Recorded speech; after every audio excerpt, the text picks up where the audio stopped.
us on the podcast last week a very special guest, which is Jay Stothers here. He asked us a few questions through the Facebook page. So this week we're going to have a live question of the week. Fire away, Jay. So, if you were going to add a feature into Office, what would it be and why? Oh, that's a really good one. That's a really good one. You go first. Yeah, normally we have a little bit of time because of post-production magic to answer the questions. So right now, I'm using my skill of talking to just give us that little bit to distract. Extra time. You go first, Fletcher. This time, first. I'm not going to talk over you. Okay. You know what? Actually, this might be cheating. You can tell me it's cheating. I would put. You have the option to now. Yeah. I'd put Ink Editor in more programs. Yes. Because right now, it's obviously just in Word. I've talked about it a lot tonight, but it should definitely be in OneNote. It should be in even Excel. Excel should have it. PowerPoint should definitely have it. So we need to expand that feature to be in more programs so it's more relevant. Jay, would you like to answer your own question as well? Yep.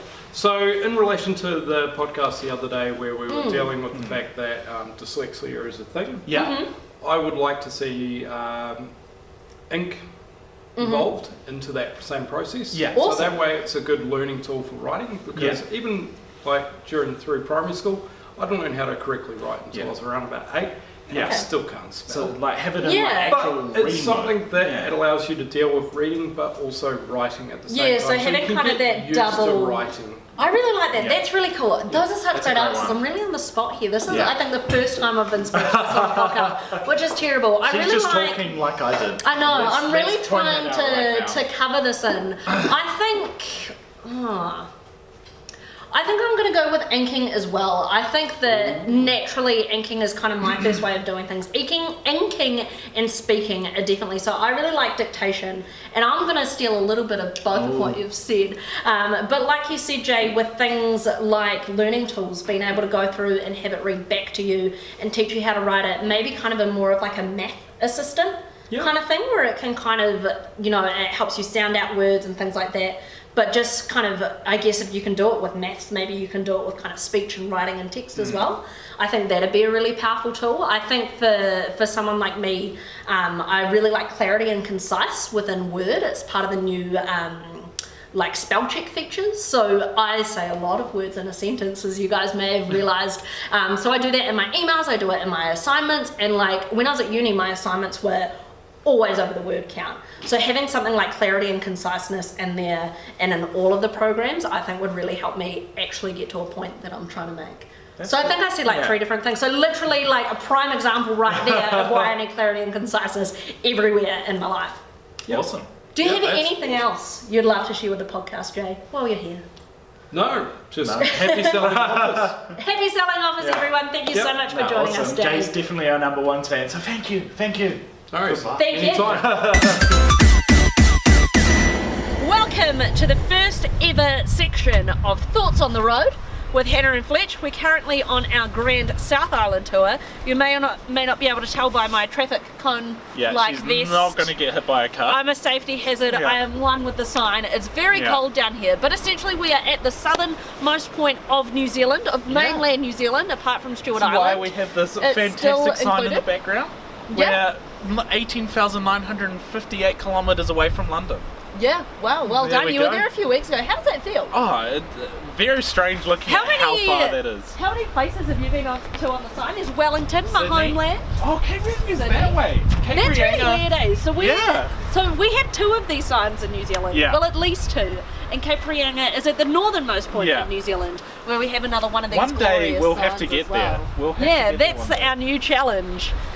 For the podcast. But let's share some of our fun facts and thoughts on the road. Absolutely. Back over there is 6 kilometres away, is Dog Island. Dog Island. Don't know why it's called Dog Island. That's one thing we should find out. We should find that out. But in 1989, the lighthouse on that island became fully automated, which is really, really important. It means the island's no longer inhabited. It's also the tallest lighthouse in the southern hemisphere, I believe, was what it was, wasn't it?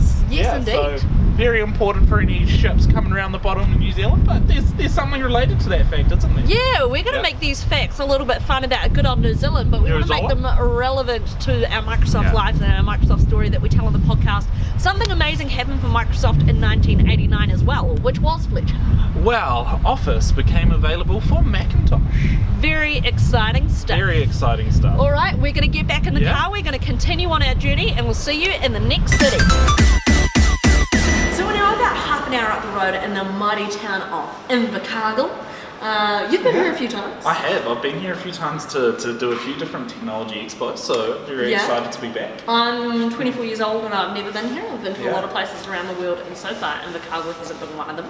But we have a little piece of Kiwi history right behind us here. Yeah, so this is the replica of the world's fastest Indians on motorcycles. So you might have seen that in the movie with Anthony Hopkins as the main actor. Yeah, we're not just Lord of the Rings, we make all kinds of fantastic movies in this end of the world, and World's Fastest Indian was one of them. And it was based on a true story down here in Invercargill. Absolutely. It was based on a man's life called Burt Munro, who set the land speed record for a vehicle with a less than 1,000cc engine. He did it in 1967 with the speed of 295 kilometers an hour, and it stands till this day. That is crazy. 295? 295 kilometers an hour. That's crazy. That's a terrifying speed. Like, I can't even really fathom that, to be totally honest with you. So something else, a fun technology fact from 1967. It was actually the first time that we saw things like voice-enabled technology, handheld technology. That was kind of the first time that came into the public mainstream. So and the way that it happened, Fletcher. There we go. It came from something else I do like, Star Trek. It was when Star Trek debuted on television. Yeah, which is crazy to think now, right? Like, handheld technology is a part of everyday life with mobile phones. Voice-activated stuff like dictation within Office, all of those kinds of things, Cortana, even, Siri, Bixby, all of those other things. Amazing to see that something was predicted so long ago and in such a crazy kind of way as well for a show like Star Trek. Absolutely. So thank you, Bert. It's and Invercargill. Yeah, you're a mighty 60-year-old man who broke the land speed record. Crazy. Awesome. On to the next town. We are now in the majestic Queenstown, and I have to tell you, it is very hard to concentrate on this shot because it is just amazing. It's amazing. So you can see the beautiful Lake Wakatipu behind us. It is a Z-shaped lake. It is one of the longest lakes in the southern hemisphere. All of this beautiful mountainous landscape, but there's even more mountains, snow-tip covered mountains over here. Some amazing homes behind us. We'll have to chuck in a 360 view of where we are right now and show you around this town. 100%. We've just been driving around and we've non-stop just been going wow at the driving because like Hannah said, we're literally surrounded by snow-capped mountains. I'm from the North Island, which is very different to the South Island. So are you. So I think that is probably the biggest thing we've noticed is like a lot of people say that the South Island is really different. A lot of tourists come down to the South Island and do like a week in a camper van or something. It's not something I've done. I've spent a lot of time in the North Island. I've been to Christchurch. I've been to Queenstown once, very briefly. But I've never really seen this part of the world. So it's really, really exciting. And if you haven't been here, come here because it's amazing. Definitely. Approximately 60,000 international guests visit Queenstown every year. Queenstown is just a mecca. Like if you do come, definitely like stay a few days here, but there's nothing like a road trip in New Zealand. Like you can literally drive everywhere. You can drive to small towns, see great scenery on the drive. But we're not here to be a tour podcast, are we? Well, we're doing kind of well. up, but as I said, we've had like 60,000 people a year come and visit little Queenstown. It's not a huge place.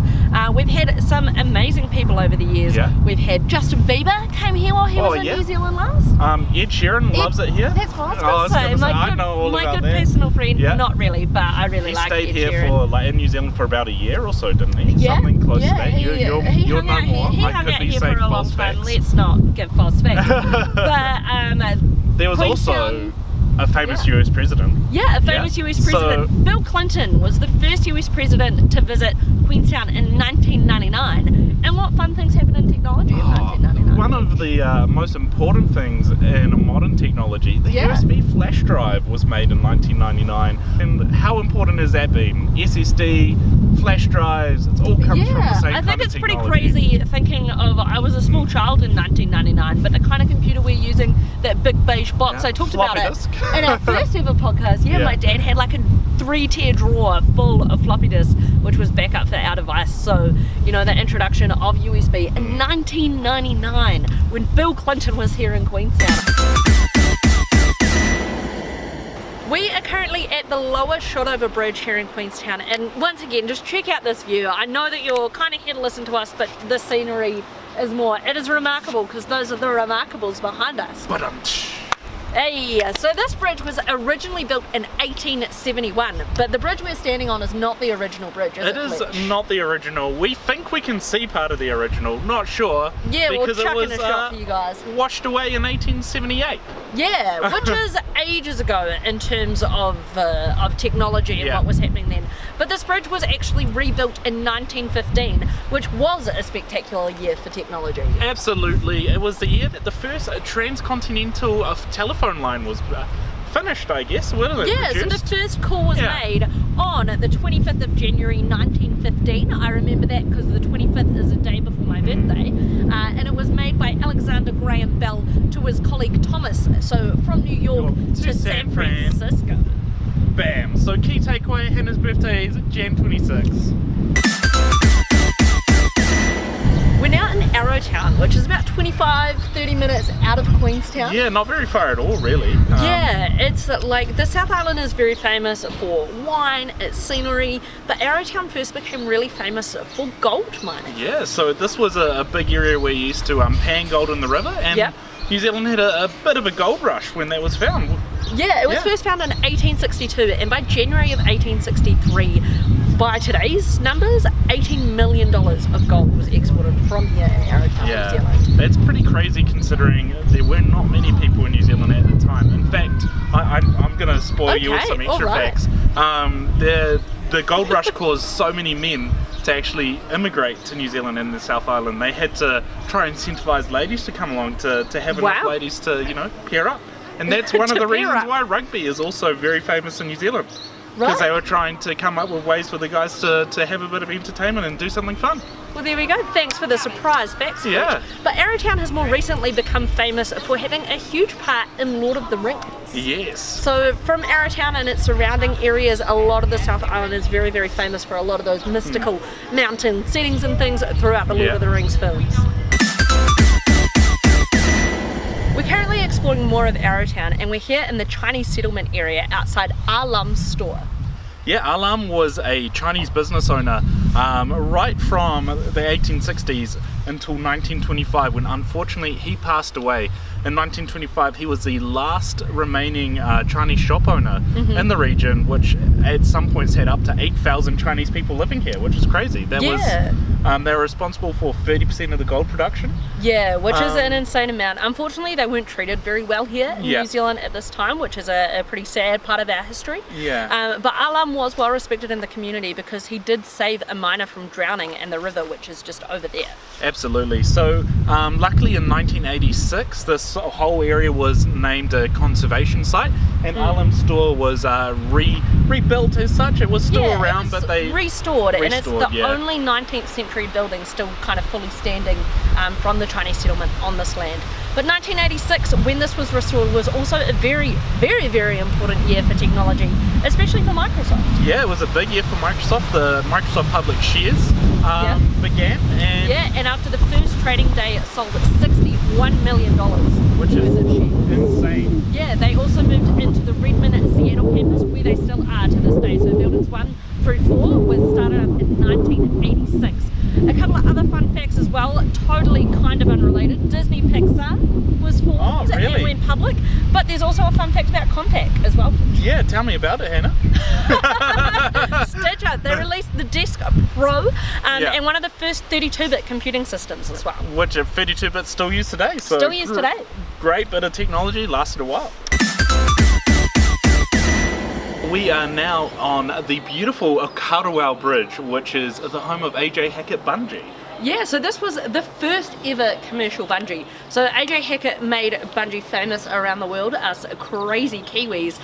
He snuck up the Eiffel Tower at night and jumped off it. Yeah, back in the morning. 1987. 1987. So this amazing bridge was actually built in the 1880s. Yeah, 1880. 1880, and then in 1988 it became the first ever commercial bungee in the world and is still operating. People came from all over the world to fling themselves off a bridge with a rope attached to them. Absolutely, and a lot was happening in the technology world at that stage as well. So in 1988 we have so many facts for you. The first one was the first sound card was produced for computers by a company called Creative Labs, who I'm sure I've seen in a lot of gaming footage. Still existing, still kicking around. We'll have to figure out what they're doing, and maybe talk about them a bit later. Yeah. But I know there's a whole bunch of facts you want to share as well. Yeah, what I found really interesting about the release of the first sound card is that it had a lot of different features. It had 11 different synthesized outputs, so voices and things like that. But the most important thing I think is that was the first introduction of text to speech, which obviously is a huge part of the accessibility story that we still talk about today with Windows 10. Yeah, absolutely crazy. I've got a lot of fond memories for sound cards. I know it's quite funny, but it's because when I built my first gaming PC, or I should say upgraded my PC so it could game, when I was about 11, 12, they were a big deal. Like sound cards, you really had to buy them, and now not so much. They're built into other hardware. You still get them if you're right into audio engineering, but it's quite cool to find out the origins. Yeah, and another crazy fun fact from 1988, in the US alone there were 45 million PCs in use. We're currently in Dunedin now, which is a pretty historical place for New Zealand. There is a lot going on here. We're kind of in what they call the octagon of Dunedin, which is literally like an octagon kind of shape, right? Like that's how they've structured the centre of their city, which is pretty cool. It's a very cool structure, I have to say. I'm sorry, I know you're surprised. You just got really passionate about the shape of the CBD. Hey, I'm from Auckland. We were not planned in the slightest. Well, we were planned very poorly. Okay. Some strong opinions about city planning. If you'd ever like to talk to Fletch about that. Your whole life, and you'll get it. Yeah. But one of the important historical sites here is where we're outside of now, which is the first church of Otago. It's absolutely, this church has had a lot of different iterations. So many iterations, I cannot remember all the dates. So we'll talk about the current one we've got here, which was finished in 1873. Yeah, so obviously technology wasn't as big as it is now in 1873, but a fun fact that I did find that really surprised the both of us was in 1873 was when Levi Strauss first patented the first blue jean. That blew my mind. Jeans have been around as long as this church has. We're driving down the steepest street in the world, Baldwin Street, Dunedin. We've come up it, which was a crazy experience, and going down even more so. This street's used for heaps of exciting things. Since 2002, we've rolled 30,000 jaffas down the street, which are small kiwi lollies, to raise money for charity. An 11-year-old came up this on a pogo stick on my birthday of this year, which is super exciting. But a fun technology fact from 2002, Fletch. Oh, absolutely. 2002 was the year that LinkedIn became a domain. Which is crazy. Like, I did not know LinkedIn was that old. Obviously, it is now part of the Microsoft family, so super exciting to be talking about that too. We're back. What a great thing. But I have to say, as I was sitting down and, production magic, I'm seeing us as we're being filmed. I'm so disappointed with our background. It's just not as good. It's nowhere near as good as all of the beautiful, amazing, out in the wild scenery that you've just seen in previous clips in this podcast. But we do want to wrap it up, and while we're back in Auckland, we thought we'd give you a fun fact about Auckland as well. Absolutely. I know that it's related to the Sky Tower. I'm waiting for my mind to be blown. Auckland is not the capital city of New Zealand, much to Fletcher's disappointment. It is my hometown of Wellington. But a fun fact about Auckland, probably one of New Zealand's, aside from maybe Queenstown, kind of most well-known tourist attractions, I guess, is the Auckland Sky Tower, which is very similar to others around the world, like the Tokyo Sky Tree. There's one in Toronto. There's one the Space Needle in Seattle. Just the weird needle-like thing. Tree style. Auckland's one is called the Sky Tower. It began production in is production the right word for a building? Construction. There thank we you. go. I just instantly said that. I was like, that's wrong. It began construction in 1994, which is an important year because that is when Fletcher and I both graced this world.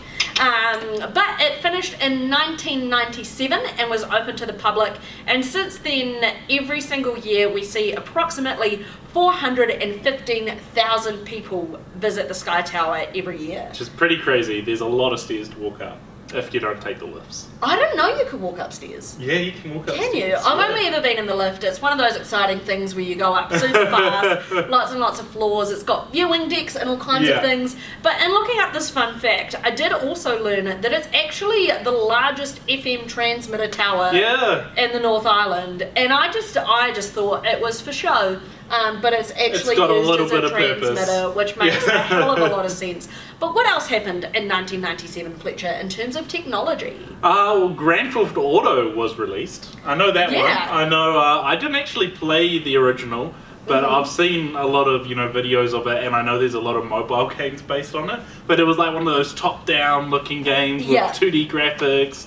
You walked around, there were cars and stuff that you could shoot at and do all sorts of Grand Theft Auto-y things. Grand Theft Auto-y things, which is very interesting, just how long that game has been around, and once again, how much it's evolved over time. I think another exciting, fun technology fact from 1997 is that the first rewritable CD-ROM was released as well. So good. I know that it was the end of the floppy disk era when those came around. But I remember going over to friends' houses when I was young, and then being able to share games that were emulated onto computers and stuff, which was very, very cool. I've got a lot of CDs still lying around with mixtapes on them. The classic mixtape, but no longer a tape.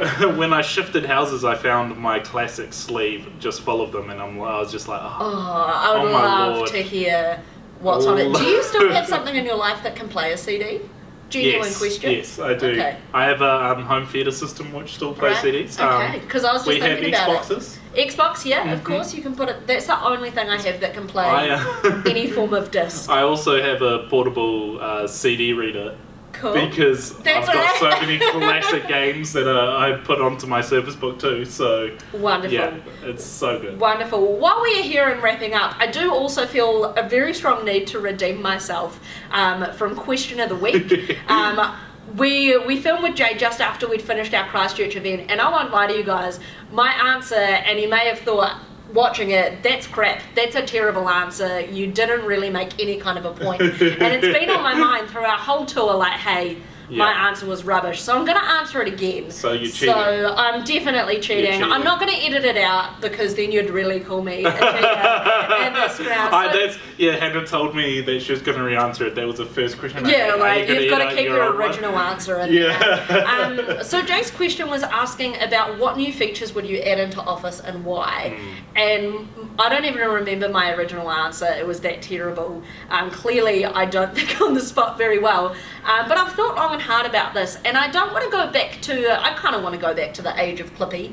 But I really think while there are some features within Office, I think they're really underutilized in terms of helping people get better at using Office.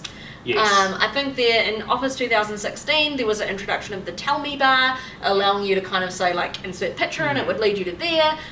When Office now updates, you get a little pop-up saying, hey, this is what's new. But in so many trainings I've done, I've told people about new features in Office and they've been like, wow, that's amazing, I didn't know Office could do that. So I don't know exactly what it would look like, but I think we really need to... There's something I can talk about. There's actually a training section within Office. There is. Highlighting that more. I guess somehow pushing that to the forefront.